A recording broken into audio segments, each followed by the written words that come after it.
നമ്മൾ ഒട്ടും എക്സ്പെക്റ്റ് ചെയ്യാതെ നമുക്ക് സർപ്രൈസ് ആയിട്ടൊരു ഗിഫ്റ്റ് കിട്ടിയാൽ എങ്ങനെ ഇരിക്കും? നമ്മൾ ശരിക്കും ഹാപ്പി ആവത്തില്ല. അത് നമുക്ക് വേണ്ടപ്പെട്ടവരിൽ നിന്ന് അങ്ങനെ കിട്ടുകയാണെന്നുണ്ടെങ്കിലോ വല്ലാത്തൊരു എക്സൈറ്റ്മെൻ്റ് ആയിരിക്കും അല്ലേ? അപ്പം നമ്മുടെ ഷിൽക്കേച്ചിയുടെ ബർത്ത്ഡേ ആണ്. ഓക്ക് സർപ്രൈസ് ആയിട്ട് ചെറിയൊരു കേക്ക് കട്ടിങ് നമ്മൾ ഫ്രണ്ട്സ് എല്ലാവരും കൂടെ പ്ലാൻ ചെയ്ത് ഇപ്പോൾ 12 മണിയാകുമ്പോഴത്തേക്കും ഓളെ നമ്മുടെ കൂട്ടത്തിൽ ഒരാൾക്ക് വയ്യ, ഹോസ്പിറ്റലിൽ പോകണം എന്ന് പറഞ്ഞ് ഓളുടെ റൂമിൽ നിന്ന് ഇറക്കാനാണ് നമ്മുടെ പ്ലാന്.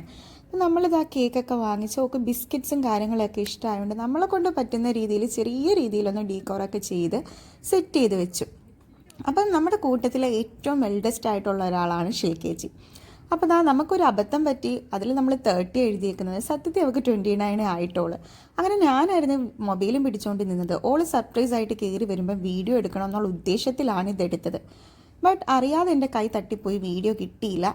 ഓൾ കയറി വന്നപ്പോൾ ഓളുടെ ആ ഒരു റിയാക്ഷൻ കിട്ടിയില്ല. പിന്നെ രണ്ടാമത് ഓളെ കൊണ്ട് ഒന്നും കൂടെ റൂമിലേക്ക് എൻട്രി ചെയ്യിപ്പിക്കുമായിരുന്നു, ആ ഒരു റിയാക്ഷൻ കിട്ടുന്നതിന് വേണ്ടിയിട്ട്.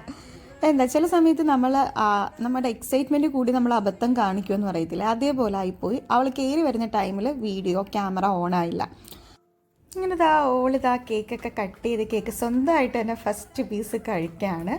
അപ്പോൾ അടുത്ത വീഡിയോ ആയിട്ട് വരുന്നത് വരേക്കും എല്ലാവർക്കും Tata bye bye. Channel subscribe ചെയ്യുക, ലൈക്ക് ചെയ്യുക.